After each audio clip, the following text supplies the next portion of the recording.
यार मेरा बजट 50,000 का है और 50,000 में मुझे एक i5 का लैपटॉप लेना है, लेकिन फ्लिपकार्ट पे जा रहा हूँ, अमेजोन पे जा रहा हूँ तो बहुत कंफ्यूजन हो जा रही है। मतलब समझ में नहीं आ रहा कौन सा लूँ, क्योंकि i5 के भी 4-5 वेरिएंट आ जा रहे हैं।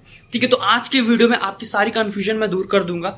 ये वीडियो देखोगे तो अगर आपके अंदर भी ऐसा डाउट आ रहा है कि कौन सा लैपटॉप लूँ, i5 पे कौन सा लैपटॉप लूँ, तो इस वीडियो को देखने के बाद आपका डाउट फॉर श्योर खत्म हो जाएगा। तो वीडियो को स्टार्ट करते हैं। आज की वीडियो में मैं सबसे पहले बता दूं क्या बताने वाला हूं। देखो, आज की वीडियो में मैं i5 के 2 प्रोसेसर लेके आया हूं, जो कि एकदम लेटेस्ट प्रोसेसर है। पहला है 1335U एंड दूसरा है 13500H। ठीक है, ये i5 के 13 जनरेशन के लेटेस्ट प्रोसेसर है। इन दोनों को मैं कंपेयर करूंगा इस वीडियो में और आपको बताऊंगा इन दोनों में से कौन सा ज्यादा बेस्ट प्रोसेसर है। ठीक है, तो अगर आप ये आज की वीडियो देख लोगे तो आपको ये चीज समझ में आ जाएगी कि अगर आपके सामने ये दोनों प्रोसेसर आते हैं जो कि एकदम लेटेस्ट जनरेशन के हैं, तो इनमें से आपको कौन सा चूज करना है।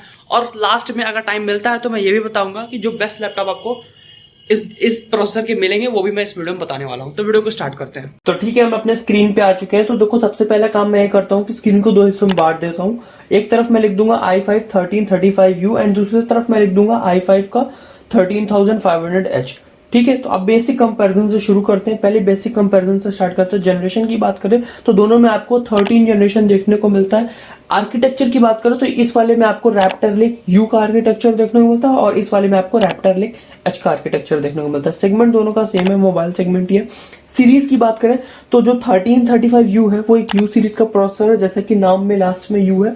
एंड 13500H जो है H सीरीज का प्रोसेसर है, उसके नाम में लास्ट में H है। तो इसी से पता चलता है कि एक H सीरीज का प्रोसेसर है। ठीक है, तो ये बेसिक कंपैरिजन जो कि खत्म होता है। इसके बाद हम चलेंगे थोड़ा कॉम्प्लेक्स कंपैरिजन करेंगे, थोड़ा डीप कंपैरिजन करेंगे। ठीक है, अब डीप कंपैरिजन में हम सबसे पहले कोर्स की बात करेंगे। देखो, कोर्स जो दिया हुआ है आपको i5 का 1335U में टोटल 10 कोर्स देखने को मिलते हैं। वहीं पे i5 के 13500H में आपको टोटल 12 कोर्स देखने को मिलते हैं। तो यहाँ डिफरेंस की बात करें तो आपको 13500H में 2 कोर्स एक्स्ट्रा देखने को मिल रहे हैं। ठीक है, अब एक चीज और समझाता हूँ। देखो, इंटेल में जो कोर्स होता है वो 2 पार्ट का होता है, मतलब 2 हिस्सों में बटा होता है। एक होता है परफॉर्मेंस कोर, एक होता है एफिशिएंसी कोर।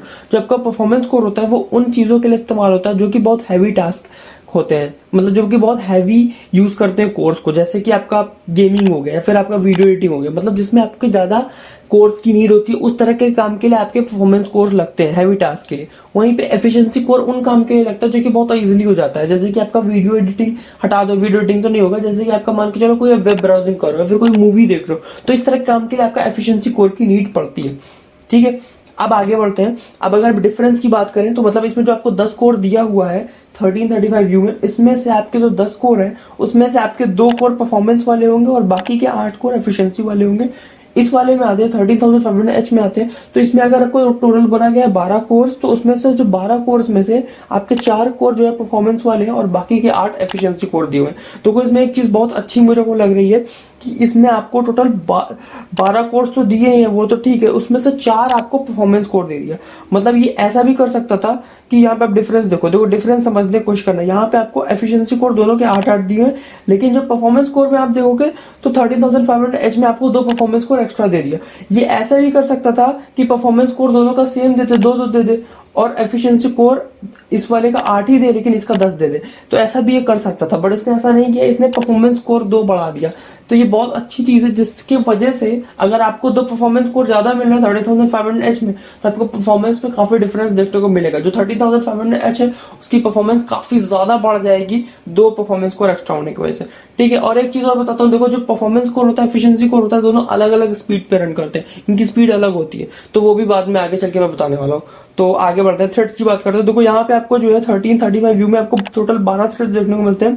वहीं पे 13500H में आपको टोटल 16 थ्रेड्स देखने को मिलते हैं। हाइपर थ्रेडिंग की बात करें तो दोनों में आपको हाइपर थ्रेडिंग देखने को मिलती है। ठीक है, तो मैंने आपको कोर्स बता दिए हैं कि कौन कौन से कितने कितने कोर्स है, डिफरेंस समझा दिया। अब स्पीड की बात करते हैं कोर्स की। तो जो कोर्स की क्लॉक स्पीड है उसकी बात करते हैं। ठीक है, क्लॉक स्पीड पे आते हैं। तो इस वाले में 1335U में आपको मैंने पहले बताया था कि 2 परफॉर्मेंस कोर देखने को मिलते हैं। तो वो दोनों परफॉर्मेंस कोर किस क्लॉक स्पीड पे चलते हैं उसको समझाते हैं। उसकी जो बेस स्पीड होगी वो 1.3 गीगाहर्ट्ज की होगी और बूस्ट स्पीड होगी 4.6 गीगाहर्ट्ज की। ठीक है, अब आगे बढ़ते हैं। इसमें मैंने ये भी बताया था कि आपको 8 एफिशिएंसी कोर देखने को मिलेंगे। तो उसकी स्पीड बताता हूँ। तो उसकी जो बेस स्पीड होगी वो होगी 0.9 गीगाहर्ट्ज की और बूस्ट स्पीड होगी 3.4 गीगाहर्ट्ज की। ठीक है, ये चीज समझ में आ गई। अब बगल वाले में आते 13500H में आते हैं। इसमें आपको टोटल 4 परफॉर्मेंस कोर देखने को मिलता है, जो कि मैंने आपको पहले बताया हुआ है। ठीक है, जिसकी जो बेस स्पीड होगी, बेस क्लॉक स्पीड होगी वो होगी 2.6 गीगाहर्ट्ज की एंड बूस्ट स्पीड होगी आपको 4.7 गीगाहर्ट्ज की। फिर आते हैं एफिशिएंसी कोर पे, तो क्या 8 एफिशिएंसी कोर होते हैं, मैंने पहले बताया। वो जो 8 एफिशिएंसी कोर होते हैं उनकी बेस स्पीड होगी 1.9 गीगाहर्ट्ज की एंड बूस्ट स्पीड होगी 3.5 गीगाहर्ट्ज की। ठीक है, अब अगर आप परफॉर्मेंस कोर की बात करो तो सबसे पहले इसमें 2 परफॉर्मेंस कोर आपको एक्स्ट्रा देखने को मिलता है। फिर स्पीड की भी बात करें, ऐसा नहीं कि 2 परफॉर्मेंस कोर ज्यादा दे दिए तो स्पीड भी कम दी है, स्पीड भी ज्यादा दिया है भाई। इसकी बूस्ट स्पीड आप देखोगे 1335 यू वाले की, तो वहां पे आपको 4.6 गीगाहर्ट्ज ही देखने को मिलता है। वहीं पे 13500 एच की बूस्ट स्पीड 4.7 गीगाहर्ट्ज की है, मतलब बूस्ट स्पीड भी 0.1 गीगाहर्ट्ज ज्यादा है। ठीक है, तो आप खुद देख लो कि बूस्ट स्पीड भी यहाँ पे ज्यादा दी हुई है, ऐसा नहीं कि सिर्फ 2 कोर्स बढ़ा दिए, स्पीड भी ज्यादा है। फिर अगर हम एफिशिएंसी कोर की स्पीड की बात करें तो यहाँ पे आपको सिर्फ 3.4 गीगाहर्ट्ज की देखने को मिलती है बूस्ट स्पीड एंड यहाँ पे आपको 3.5 गीगाहर्ट्ज की बूस्ट स्पीड देखने को मिलती है एफिशिएंसी कोर की। तो ये हो गई स्पीड की बात। अब आगे बढ़ते हैं, ग्राफिक्स की तरफ चलते हैं। तो ग्राफिक्स की बात करें तो दोनों में आपको सेम ग्राफिक्स देखने को मिलता है, इंटेल का IRX XE ग्राफिक्स, तो दोनों में आपको ग्राफिक्स बिल्कुल सेम देखने को मिलता है। स्पीड की बात करें, क्लॉक स्पीड की बात करें तो यहाँ पे जो आपको बेस क्लॉक स्पीड देखने को मिलती है वो मिलती है 0.35 गीगाहर्ट्ज की एंड बूस्ट क्लॉक स्पीड आपको देखने को मिलेगी 1.25 गीगाहर्ट्ज की। और अगर 13500 एच पे आ जाए और इसकी स्पीड की बात करें तो यहाँ पे आपको बेस स्पीड देखने को मिलती है 0.4 गीगाहर्ट्ज की एंड बूस्ट स्पीड आपको देखने को मिलती है 1.4 गीगाहर्ट्ज की। मतलब कि अगर आप ग्राफिक्स की भी अगर आप स्पीड देख रहे हो, ठीक है, जिस तरह आपकी कोर्स की स्पीड होती है, ग्राफिक्स की भी स्पीड होती है, क्लॉक स्पीड होती है, तो वो भी मैं यहाँ पे बता दिया हूँ। तो अगर आप ग्राफिक्स की स्पीड भी देखोगे तो यहाँ पे आप देख सकते हो कि जो बूस्ट स्पीड है वो यहाँ पर सिर्फ 1.25 गीगाहर्ट्ज की ही दी हुई है। लेकिन 13500 में वो आपको ज्यादा दिया हुआ है, वो वहां पे आपको 1.45 गीगाहर्ट्ज की दी हुआ है। तो यहाँ पे ग्राफिक्स भी आपको 13500 एच का ज्यादा देखने को मिलता है एज कम्पेयर टू 1335 यू। फिर उसके बाद हार्डवेयर की बात करें तो देखो दोनों में हार्डवेयर बिल्कुल सेम दिया हुआ है, तो जो है मैं यहाँ पे डाल दे रहा हूँ। फिर उसके बाद रैम वाले सेक्शन में आते हैं, रैम की बात करते हैं। देखो जो टाइप्स ऑफ रैम दोनों में सपोर्ट होगी वो एक ही टाइप की रैम सपोर्ट होती है, और जो टाइप्स की रैम सपोर्ट है वो मैं यहाँ पे डाल दे रहा हूँ। मैक्सिमम रैम सपोर्ट की बात करें तो मैक्सिमम दोनों में 64 जीबी तक की रैम सपोर्ट हो सकती है। रैम की बैंडविड्थ की बात करें तो इसमें आपको 89.6 जीबी पर सेकंड की बैंडविड्थ देखने को मिलती है, वहीं पे आपको इसमें दूसरे वाले में 76.8 जीबी पर सेकंड की बैंडविड्थ देखने को मिलती है। तो यहाँ पे बैंडविड्थ का कोई ज्यादा रूल नहीं है, मतलब मैं तो कहूँगा फालतू है, बट अगर इस वाले में ज्यादा था 1335 में इसलिए मैंने बता दिया, लेकिन कोई यूज नहीं है, फालतू है, मेरे हिसाब से फालतू है, तो इसको कोई यूज नहीं है। फिर उसके बाद हम आते हैं कैच की तरफ चलते हैं। देखो कैच क्या होता है पहले समझ लो। आपका जो प्रोसेसर होता है उसमें बहुत छोटी छोटी चिप्स लगी होती है, और वो जो चिप्स होती है उनका काम होता है प्रोग्राम को लोड करना। मतलब जब आपके पीसी में कोई प्रोग्राम लोड होता है या फिर लोड होने वाला होता है तो उसका जो डेटा होता है वो छोटी छोटी चिप्स में जाकर स्टोर हो जाता है, और वो चिप्स का साइज जितना बड़ा होगा उतना ज्यादा डेटा स्टोर होगा और उतना ज्यादा फास्ट आपका सिस्टम होने वाला है। तो कैच को समझो एक तरह की मेमोरी हो गई है, जिस तरह आपका रैम है, आपकी हार्ड डिस्क मेमोरी होती है, बिल्कुल इस तरह कैच मेमोरी होती है। लेकिन ये रैम और हार्ड डिस्क कंपेरिजन में बहुत छोटा होता है, और अगर आप इसे रैम और हार्ड डिस्क की स्पीड से कंपेयर करोगे तो उसकी स्पीड से 10-15 गुना ज्यादा फास्ट होता है। मतलब बहुत फास्ट भी होता है बट बहुत साइज में बहुत छोटा होता है। ठीक है, अब अगर आप इंटेल की वर्ल्ड में होते हो तो यहाँ पे आपको टोटल कैच के 3 लेवल्स मिलते हैं, लेवल 1, लेवल 2, लेवल 3। और जो लेवल 1 होता है वो सबसे ज्यादा फास्ट होता है, फिर लेवल 2, फिर लेवल 3 होता है। इनको हम L1, L2, L3 के नाम से भी जानते हैं, तो L1, L2, L3 भी ने बोल सकते हैं। तो अब अगर आप किसी प्रोसेसर को कंपेयर कर रहे हो तो उसमें अगर आप देखना जो उसका L1 होगा, मतलब लेवल 1 का कैच होगा, वो जितना ज्यादा साइज में बड़ा होगा वो प्रोसेसर उतना ज्यादा फास्ट होने वाला है। ठीक है, अब आते हैं कंपैरिजन में, यहाँ पे दिखाता हूँ किसका कितना कैच दिया हुआ है। तो अगर यहाँ पे L1 की बात करें तो अगर आप 1335 यू में L1 देखते हो तो आपको 928 KB मिलता है, एंड वहीं पे L2 देखते हो तो 6.5 MB देखने को मिलता है, और L3 आपको 12 MB का देखने को मिलता है।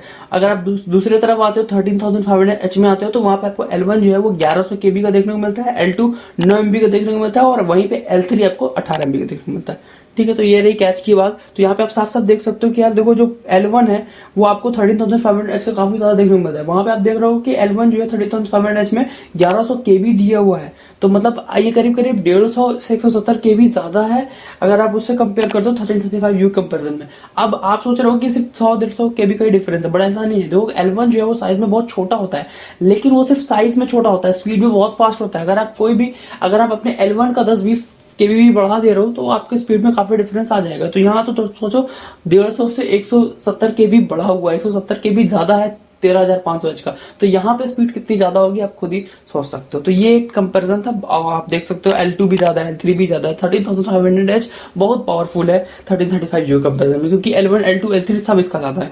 ठीक है, तो अब आगे बढ़ते हैं PCI वर्जन की तरफ चलते हैं। देखो PCI वर्जन यहाँ पे आपको ओ तक का सपोर्ट देखने को मिलता है 1335U में। वहीं पे 13500H में आपको PCI वर्जन 5.0 का सपोर्ट भी देखने को मिलता है। अब अगर PCI वर्जन की बात करो, देखो PCI वर्जन क्या होता है, PCI वर्जन एक तरीके बोल सकते हो स्लॉट होता है, जैसे आपका SD कार्ड स्लॉट है, बिल्कुल इसी तरह PCI का भी एक स्लॉट होता है जिसके अंदर आपकी हार्ड डिस्क जाती है, आपका ग्राफिक्स कार्ड जाता है, ठीक है, बिल्कुल इस तरह एक स्लॉट होता है। अब अगर ये 4.0 दिया हुआ है एंड ये 5.0 दिया हुआ है, तो इसमें क्या डिफरेंस है? 5.0 मतलब ऐसा समझो कि 5.0 4.0 का डबल है, मतलब जितना 4.0 फास्ट होगा उसका दुगना 5.0 होगा, तो इतना स्पीड का डिफरेंस है। बट वही है कि अगर आप 4.0 वाला SSD लगा रहे हो 5.0 में तो कोई फर्क नहीं पड़ने वाला। मतलब आपको जो लैपटॉप लोगे वो भी ध्यान रखना कि उसमें सिर्फ 13500H का प्रोसेसर ही नहीं लगना चाहिए, उसमें 5.0 वाली SSD भी लगनी चाहिए। अगर 5.0 वाली SSD लगी हुई है तभी वो फास्ट स्पीड देगी, अगर 4.0 वाली SSD लगी है तो कोई डिफरेंस नहीं आएगा, वो 4.0 की स्पीड से ही चलेगा, ठीक है। तो ये डिफरेंस है, तो मैंने बता दिया। अगर PCI लेंस की बात करें तो PCI लेंस क्या होता है पहले वो समझ लो। जैसे आने जाने का रास्ता होता है समझो, ठीक है, मैं यहाँ से वहां जा रहा हूँ तो आने जाने का एक तरह की रोड है, उसी तरह PCI लेन होती है। अब यहाँ पे आपको 20 देखने को मिलता है, यहाँ पे 28 देखने को मिलता है। यहाँ पे आप सोच लो कि यहाँ पे 20 रोड बनी हुई है जिसमें डेटा ट्रांसफर हो रहा है, यहाँ पे 28 रोड बनी हुई है जिसमें डेटा ट्रांसफर हो रहा है। तो अगर कहीं पे 28 रोड बनी है तो वहां पे ज्यादा से ज्यादा लोग आ जा पाएंगे, वहां पर ज्यादा फास्ट ट्रांसपोर्टेशन होगा। वहीं पे 20 रोड वाले में शायद ट्रैफिक लगा होगा या ट्रैफिक ज्यादा होगा क्योंकि आने जाने का रास्ता कम है। तो इस तरह से इसको समझ सकते हो PCI लेंस को।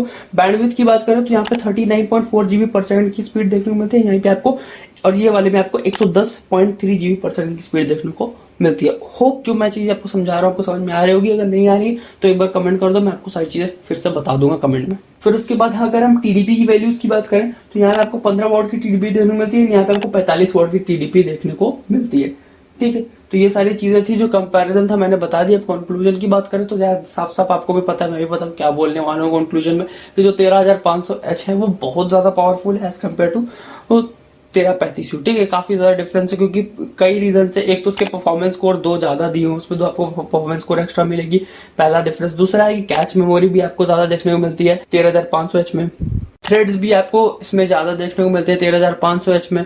तो काफी सारे बेनिफिट्स हैं जिसकी वजह से 13500H ज्यादा बेटर परफॉर्म करता है एज कम्पेयर टू 1335U, ठीक है। तो ये काफी सारे रीजन है जिसकी वजह से ओवरऑल मतलब मैं तो यही बोलूंगा कि 13500H काफी बेटर है हर चीज में। ग्राफिक्स भी देख रहे हो तो ऐसा नहीं कि ग्राफिक्स में कमजोर है, ग्राफिक्स में भी ये 1335U से ज्यादा अच्छा परफॉर्म करता है, ठीक है। तो काफी सारे रीजन है, इस वजह से मैं यहाँ पे विनर घोषित करता हूँ 13500H को। अब बेंचमार्क्स भी देख लेना, मतलब पूरी तसल्ली ले लो बेंचमार्क्स भी देख के। तो यहाँ पे सबसे विनर तो ये हो गया है, लेकिन अगर बेंचमार्क्स भी आपको देखना है तो देख सकते हो, कोई इसमें वो नहीं। तो बेंचमार्क्स शुरू करते हैं। देखो पहले Geekbench 5 सिंगल कोर की बात करते हैं। सिंगल कोर में मैंने आपको थोड़ा सा पहले समझा दूं क्या बताया हुआ था। तो सिंगल कोर में मैंने आपको बताया हुआ था ना कि जो स्पीड होती है, बूस्ट स्पीड होगी, कोर्स की जो बूस्ट स्पीड होगी वो सिर्फ 1.1 का डिफरेंस है। मतलब ये जो है 13500 0.1 ज्यादा है, 0.1 बूस्ट स्पीड ज्यादा है। तो उसके वजह से क्या डिफरेंस आ रहा है स्कोर पे, आप स्कोर देखोगे तो अच्छे समझ में आएगा। जो i5 का 1335U है उसका स्कोर आया है 1628 एंड वहीं पे i5 का 13500H का स्कोर आया है 1743। तो यहाँ पे आप साफ साफ देख सकते हो कि 7% ज्यादा अच्छा परफॉर्म किया है 13500H ने, ठीक है। तो ये था Geekbench 5 का सिंगल कोर का स्कोर। वहीं पे Geekbench 5 के अगर हम मल्टी कोर के स्कोर की बात करें तो मल्टी कोर से मैं पहले समझा दूं पीछे जाके। देखो मल्टी कोर मैंने पहले बताया था कि जो 13500H वाला प्रोसेसर है उसमें 2 परफॉर्मेंस कोर एक्स्ट्रा दिए हुए हैं। अब अगर 2 परफॉर्मेंस कोर एक्स्ट्रा दे दिए हैं तो ओवरऑल कोर्स तो उसके ज्यादा हो गए, 12 कोर्स है, और मल्टी कोर पे वो 12 कोर की तरह काम करेगा। एंड वहीं पे जो 1335U है वो सिर्फ 10 ही कोर से जो है वो काम करेगा। तो डेफिनेटली अगर 12 कोर मतलब 2 कोर एक्स्ट्रा चल रहे हैं, वो भी परफॉर्मेंस वाले 2 एक्स्ट्रा कोर है, तो डेफिनेटली वो ज्यादा अच्छा परफॉर्म करने वाला है। तो अब स्कोर भी देख लेते हैं। i5 का 1335U का स्कोर आया है 7240 एंड i5 का 13500H का स्कोर आया है 10600। तो आप खुद साफ साफ देख सकते हो कि टोटल 33% ज्यादा अच्छा परफॉर्म कर रहा है i5 का 13500H वाला मल्टी कोर में। तो सोच लो मल्टी कोर में कितना ज्यादा अच्छा परफॉर्म कर रहा है i5 का 13500H वाला। उसके बाद iGPU FP32 के स्कोर की बात करें तो यहाँ पे मैंने आपको पहले बताया हुआ है कि जो स्पीड होगी, ग्राफिक्स की स्पीड होगी i5 के 13500H की वो है 1.45 एंड वहीं पे i5 के 1335U का स्कोर है 1.25। तो यहाँ पे आप ग्राफिक्स भी देख सकते हो कि 0.2 ज्यादा देखने को मिल रहा है 13500H का। तो इससे काफी ज्यादा ग्राफिक्स में इंप्रूवमेंट आएगा, मतलब 13500H है उसका ग्राफिक्स काफी अच्छा परफॉर्म करने वाला है। तो अब स्कोर पे आते हैं। i5 1335U का स्कोर आता है 1549 एंड वहीं पे i5 13500H का स्कोर आता है 1797। तो यहाँ पे आप साफ साफ देख सकते हो कि जो i5 13500H वाला है उसने 14% ज्यादा अच्छा परफॉर्म किया है। तो ठीक है, तो मैं ये मान के चल रहा हूँ कि अभी तक जो जो चीज़ मैंने आपको समझाई समझ में आ गई, दोनों प्रोसेसर का कंपैरिजन आपको समझ में आ चुका है। अब आते हैं प्रैक्टिकल लाइफ पे, मतलब अब रियल लाइफ टॉक करते हैं कि अगर आप मार्केट में जाओगे, फ्लिपकार्ट पे जाओगे, तो आपको कौन कौन से लैपटॉप देखने को मिलेंगे, उसमें से कौन से लैपटॉप आपको लेने हैं, कौन से लैपटॉप नहीं लेने हैं, क्या डिफरेंसेस है प्राइसेस में, वो सारी चीज़ें मैं मार्केट में आपको बताऊंगा जाके। ठीक है, मार्केट में जाकर अगर आप देखोगे तो आपको थोड़ी अलग चीज़ें दिखेंगी, वहाँ पे थोड़ी चीज़ें अलग होती हैं, तो उसको भी समझ लो। ठीक है, वहाँ पे कैसे आप कम प्राइस पे ले पाओगे ये बताऊंगा, मेन चीज़ आपको मैं समझाने वाला हूँ। तो देखो, यहाँ पे मैंने आप लोग के लिए अपने 2 लैपटॉप निकाल के रखे हैं। अगर आप फ्लिपकार्ट पे जाओगे और i5 के 13 जनरेशन के लैपटॉप देखोगे तो आपको ये 2 लैपटॉप वहाँ देखने को जरूर मिलेंगे। जो पहला लैपटॉप होगा वो आपको देखने को मिलेगा MSI का कोर i5 13 जनरेशन का लैपटॉप। ये आपको देख सकते हो मेरे स्क्रीन पे, मैंने इसे खोल के रखा हुआ है। तो इसके बारे में बताता हूँ। देखो, इसमें जो i5 का जो प्रोसेसर लगा हुआ है वो 1335U वाला है। ठीक है, 1335U वाला U सीरीज वाला लगा हुआ है। इसमें आपको 8GB की रैम देखने को मिलती है और 512GB की SSD देखने को मिलती है। अब इसके बारे में और डिटेल्स में बात करते हैं, मतलब इसके और गहराई से बात करते हैं इसके बारे में। तो क्या करेंगे, हम फ्लिपकार्ट पे देखो है यहाँ पे, थोड़ा सा इसके नीचे जाएंगे, इसमें ऑल डिटेल्स करके है, उस पे जाते हैं। ठीक है, स्पेसिफिकेशन में जाएंगे और थोड़ा सा नीचे जाएंगे। तो जब थोड़ा सा आप नीचे जाओगे तो आप ये चीज़ देखोगे कि यहाँ पे इसमें जो रैम दी हुई है वो 8GB की दी हुई है। जो रैम का टाइप है उस पर फोकस करना। रैम का टाइप आपको DDR4 देखने को मिलता है।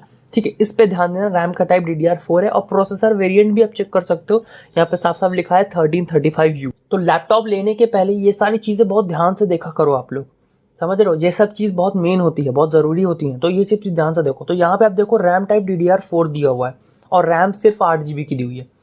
हाँ, तो ये सारी चीज़ें हुई और 1335U प्रोसेसर है। अब इसके प्राइस की बात करते हैं, तो थोड़ा सा हम इसके प्राइस पे अब फोकस डालेंगे। तो अगर आप वापस से बैक जाओगे और इसके प्राइस को देखोगे तो इसमें देखो प्राइस लिख के आ रहा है 49,000 रुपीज़। ठीक है, 49,000 रुपीज़ का अभी ये फ्लिपकार्ट पे मिल रहा है। अब आप चाहे आगे देर में वीडियो देख रहे हो तो प्राइस ऊपर नीचे होता रहेगा। तो करंटली ये 49,000 का मिल रहा है। बट अगर आप थोड़ा सा नीचे आओगे तो यहाँ पे एक ऑफर भी है। ठीक है, अगर आप ऑफर को लगा दोगे क्रेडिट कार्ड वाला तो ये आपको 45,000 का मिल जाएगा। यहाँ पे दिया हुआ है ICICI बैंक क्रेडिट कार्ड का इस्तेमाल करोगे तो 45,000 में लैपटॉप आपको मिल जाएगा। तो मतलब 45,000 में आपको क्या मिल रहा है, पहली चीज़ आपको मिलेगी 45,000 में i5 का 13 जनरेशन वाला प्रोसेसर, जिसमें 1335U वाला प्रोसेसर लगा हुआ है। दूसरा चीज़ आपको 8GB रैम देखने को मिलेगी। वो जो रैम होगी वो होगी आपकी DDR4 की रैम। एंड तीसरी चीज़ आपको देखने को मिलेगी वो मिलेगी आपकी 512GB की SSD। तो ये 3 चीज़ आपको दिमाग में रखनी है जो मैंने बोली अभी। ठीक है, अब मेरे दूसरा लैपटॉप जो मैंने निकाल के रखा है उसके तरफ चलते हैं। जो दूसरा लैपटॉप हमारे पास है वो है इन्फिनिक्स का ZeroBook 13 Intel core i5 13 generation. तो देखो, इसमें भी i5 को 13 जनरेशन का प्रोसेसर है, लेकिन इसमें जो प्रोसेसर वेरिएंट है वो 1335U नहीं है। इसमें 13,500H वाला प्रोसेसर लगा हुआ है। ठीक है, 13,500H वाला, जो कि उससे काफ़ी ज़्यादा पावरफुल है। तो ये मैंने पहले पूरा अच्छे से समझा दिया है। ठीक है, कि 13,500 और 13,500H कौन ज़्यादा अच्छा है कौन बेकार है, ये सारी चीज़ें पहले क्लियर हो गई। फिर आगे आते हैं, इसमें जो रैम आपको देखने को मिलेगी वो 16GB की देखने को मिलेगी और इसमें जो आपको SSD देखने को मिलेगी वो 512GB की SSD देखने को मिलेगी। ठीक है, इतनी चीज़ें मैं मान के चलो आपको समझ में आ रही है।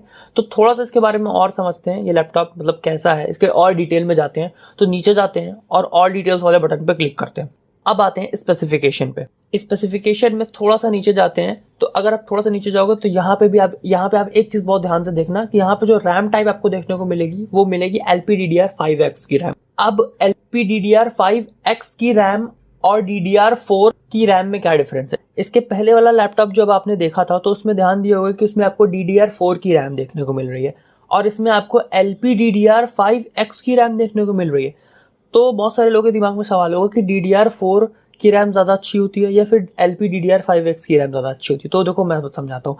जो DDR4 की रैम होती है, समझना, ध्यान से समझना मैं बोल क्या रहा हूँ। जो DDR4 की रैम होती है वो उसका डबल होती है DDR5 वाली रैम। मतलब DDR4 की रैम जिस स्पीड पे चलती है उसका डबल आप कर लो, उसका दुगना जो है आपका DDR5 की रैम चलती है। और यहाँ पे जो रैम लगी हुई है वो है LPDDR5X की रैम। और DDR5 की रैम जितनी फास्ट चलती है उससे भी ज़्यादा फास्ट होती है LPDDR5X वाली रैम, क्योंकि इसमें X लगा हुआ है, इस वजह से ये मैक्सिमम स्पीड पे चलती है। तो इसमें LPDDR5X की रैम लगी है। तो मतलब आपको कोई कंपैरिजन ही नहीं, जो DDR4 है उससे काफ़ी ज़्यादा फास्ट आपको DDR5 की रैम देखने को मिलती है। एंड यहाँ पे तो DDR5X लगा हुआ है, LPDDR5X की रैम है, तो ये तो उससे भी ज़्यादा काफ़ी फास्ट है। एक और प्लस पॉइंट यहाँ आपको देखने को मिलता है कि 16 GB की रैम दे दी। एक तो उसमें कमजोर रैम दी हुई है DDR4, ऊपर से 8 GB भी दे रखा है। यहाँ पे आपको 16 GB रैम दे दिया, ठीक है। तो ये अब प्रोसेसर वेरिएंट भी आप चेक कर लो, यहाँ जो प्रोसेसर वेरिएंट देखने को मिलेगा वो मिलेगा 13500H। तो 13500H और 1335U में मैंने डिफरेंस बता दिया, तो वो मान के चलना आपको समझ में आ चुका होगा, ठीक है। अब आगे बढ़ते हैं, मतलब इसके प्राइस पे डिस्कशन कर लेते हैं कि इसका प्राइस कितने का है। तो इसमें हम बैक जाते हैं और थोड़ा सा ऊपर आते हैं। तो अब थोड़ा सा ऊपर आओगे तो यहाँ पे आप देखोगे कि ये इसका जो प्राइस है वो 56,000 रुपीज़ यहाँ पे लिखा हुआ आ रहा है अभी, ठीक है। 56,000 का भी ये करंटली मिल रहा है फ्लिपकार्ट पे।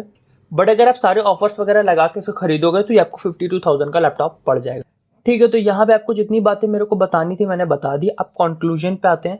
तो मैंने यहाँ पे आपको टोटल 2 लैपटॉप्स बताए। एक लैपटॉप 45,000 का है जिसमें आपको 8 GB की रैम देखने को मिलती है, ठीक है। वो जो रैम देखने को मिल रही है वो DDR4 वाली रैम है और उसमें जो प्रोसेसर लगा हुआ है वो है i5 का 1335U वाला। एंड दूसरा चीज़ मैंने आपको बताया, दूसरा लैपटॉप जो मैंने आपको बताया है वो आपको पड़ेगा 56,000 का, जिसमें आपको टोटल 16 GB की रैम देखने को मिलती है। और जो रैम आपको देखने को मिल रही है वो DDR4 वाली रैम नहीं है, वो LPDDR5X वाली रैम है।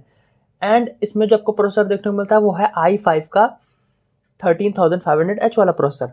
तो अगर आप 7,000 रुपये एक्स्ट्रा दे रहे हो तो आपको इतने फीचर्स मिल रहे हैं, मतलब 45,000 में आपको सिर्फ इतने फीचर्स मिल रहे हैं, जिसमें DDR4 और DDR5 का मैंने डिफरेंस आपको समझा दिया। जो DDR4 होता है उसका डबल होती है, डबल फास्ट होती है DDR5, एंड DDR5 से भी ज़्यादा फास्ट होती है LPDDR5X। तो इसमें आपको LPDDR5X की रैम देखने को मिल रही है। और 1335U और 13,500H का डिफरेंस भी मैंने बहुत अच्छी तरीके से समझा दिया है। तो ये सारी चीज़ तो मैं मान के चलो आपको क्लियर ही है। तो अगर आप 7,000 रुपये दोगे तो आपको ये फीचर्स देखने को मिलते हैं। तो अब आपको क्या करना है वो आपके दिमाग में सवाल आ रहा होगा। तो अब आपको क्या करना है मैं बताता हूँ। देखो ये वाला लैपटॉप तो आपको बिल्कुल लेना ही नहीं है, इसको हटा दो यहाँ से, इसको बिल्कुल हटा ही दो यहाँ से, ठीक है। ये वाला जो 45,000 का इसको तो नहीं लेना है। अब इस पे आते हैं 56,000 वाले लैपटॉप पे, 52,000 वाले लैपटॉप पे, ठीक है। 52,000 लैपटॉप पे आते हैं। तो यहाँ पे आप देखोगे फ्लिपकार्ट पे किसी को लग रहा होगा कि 56,000 लिखा हुआ है तो ये आपको 52,000 में मिल रहा है, तो मतलब 4,000 का डिस्काउंट मिल रहा है। तो लोग सोच रहे होंगे इसको लेना सही होगा, बट ऐसा नहीं है। देखो एक्चुअली में ये अभी अपने लोएस्ट प्राइस पे नहीं है। ये लोएस्ट प्राइस पे क्यों नहीं है? क्योंकि मैंने इस लैपटॉप को मात्र 44,000 में खरीदा है। उसकी वीडियो भी मैंने अपने चैनल पर डाली है। तो अगर आपको देखना है कि मैंने इस लैपटॉप को 44,000 में कैसे खरीदा है तो आप उस वीडियो को देख सकते हो। लिंक में आपको डिस्क्रिप्शन में उसका लिंक मिल जाएगा, जाओ उस वीडियो को देख लो कि मैंने इस लैपटॉप को 44,000 में कैसे खरीदा है। लेकिन अभी वो किसी काम की वीडियो नहीं है तो उसका देखने कोई मतलब नहीं है, बट अगर आपकी इच्छा हो तो देख सकते हो। तो उस टाइम वो ऑफर था तो मैंने इसको 44,000 में खरीद लिया, ठीक है। तो अभी क्या हो रहा है कि उस वीडियो को देख के बहुत सारे लोगों ने इसको 43,000 में भी लिया है, किसी ने 41,000 तक में भी उस लैपटॉप को खरीदा है, ठीक है। तो ऐसा भी है। तो कैसे वो लोग इतना सस्ता ले पा रहे हैं और कैसे मैंने वीडियो बनाई है तो इसके बारे में बता दूं। देखो मैं क्या कर रहा हूँ, मुझे लैपटॉप्स हैं ये बहुत समय से मैं इनको ट्रैक करते आता हूँ, उनके प्राइसेस को ट्रैक कर रहा हूँ। तो मुझे पता चल जाता है कि कौन सा लैपटॉप अपने लोएस्ट प्राइस पे है और कौन सा लैपटॉप अपने लोएस्ट प्राइस पे नहीं है, ठीक है। इसी वजह से मैं जो मुझे पता चलता है कि अपने कोई भी लैपटॉप अपने लोएस्ट प्राइस पे है तो मैं उस पर वीडियो बना देता हूँ, या फिर किसी भी तरह की डील होती है तो मैं अपने चैनल पर उसका वीडियो डाल देता हूँ। तो अगर आप चाहते हो कि आपके हाथ से इस तरह की डील्स मिस ना हो, या फिर आप चाहते हो भी लैपटॉप लेना चाहते हो, तो आप बिल्कुल चैनल को सब्सक्राइब कर लो। और अगर आपको प्रॉब्लम हो रही है किसी भी चीज़ में, मतलब आपको लैपटॉप नहीं समझ में आ रहा कौन सा लेना है, हाँ आपको बहुत दिक्कत हो रही है, तो आप जो है मेरा लैपटॉप एडवाइजरी हब भी ज्वाइन कर सकते हो, जिसका प्राइस सिर्फ और सिर्फ मैंने 50 रुपये रखा है यार। मतलब कोई भी ज्वाइन कर ले, मैंने इतना सस्ता रखा है कि कोई सोचे भी ना और ज्वाइन कर सकता है, ठीक है। उसमें होगा क्या कि मैं आपको 10 दिन की वैलिडिटी दूंगा, 10 दिन का आपके पास टाइम होगा, आप मेरे से डायरेक्ट कन्वर्सेशन करोगे, आप मेरे से पूछ सकते हो उसमें कि आपको क्या क्या चाहिए, कैसा लैपटॉप लेना है, अपनी रिक्वायरमेंट्स उसमें बताओ कि आपको क्या क्या ज़रूरत है, आपका बजट कितना है, आप कितना देर वेट कर सकते हो लैपटॉप के लिए। तो उसमें क्या होगा, मैं आपके बजट के हिसाब से, जो आपका बजट होगा उसमें जो बेस्ट से बेस्ट लैपटॉप होगा, जो पॉसिबल होगा आपके लिए बेस्ट से बेस्ट लैपटॉप, और वो भी कम से कम प्राइस में, वो मैं आपको बताने की कोशिश करूँगा उस एडवाइजरी हब में, ठीक है। उसकी फीस सिर्फ 50 रुपये, मात्र 50 रुपये में आप उसे ज्वाइन कर सकते हो। ज्वाइन कैसे करना है, डिस्क्रिप्शन में मैंने लिंक दी हुई है, उस पर क्लिक करना है, पेमेंट करनी है, पेमेंट का स्क्रीनशॉट आपको मेरे को डाउन टू टेक का इंस्टाग्राम उस पर भेजना है। एक बात ध्यान रखना, जो पेमेंट करते टाइम आपको इस चीज़ का बहुत ध्यान रखना है कि जब आप पेमेंट कर रहे हो उस टाइम अपने इंस्टाग्राम आईडी उसमें सही डालना, इंस्टाग्राम यूजर नेम डाल सकते हो या फिर आईडी कुछ भी डाल सकते हो। तो इन्फॉर्मेशन अपनी सही डालना, मोबाइल नंबर और सही चीज़ सही डालना। एंड पेमेंट करने के बाद स्क्रीनशॉट लेना है और मुझे आप मेरे इंस्टाग्राम पे आपको उसको भेजना है। डाउन टू टेक मेरा इंस्टाग्राम है, वहाँ पे बस आप उसे सेंड कर लो, फिर मेरे तरफ से मेल आएगा, फिर वहीं से हम बातचीत शुरू करेंगे। वहाँ पे आपको बताना होगा कि आपको क्या नीड है, मतलब आपको कैसा लैपटॉप चाहिए, आपकी रिक्वायरमेंट क्या क्या है, सारी चीज़ें बताना होगा, बजट बताना होगा, हाँ कब तक आपको लेना है, तो सारी चीज़ वहाँ पे आपसे पूछूंगा। आपके हिसाब से आपकी प्रॉब्लम का सोल्यूशन मैं वहाँ पे दूंगा। कुछ आपको कोई और सवाल मुझसे पूछना हो, प्रोसेसर से रिलेटेड कुछ भी चीज़ पूछना हो तो वहाँ पे आप मुझसे पूछ सकते हो, मैं सारी चीज़ आपको क्लियर कर दूंगा। हाँ तो बस आज की वीडियो में इतना ही, मैं बोलता हूँ आपसे अगले वीडियो में, तब तक के लिए बाय।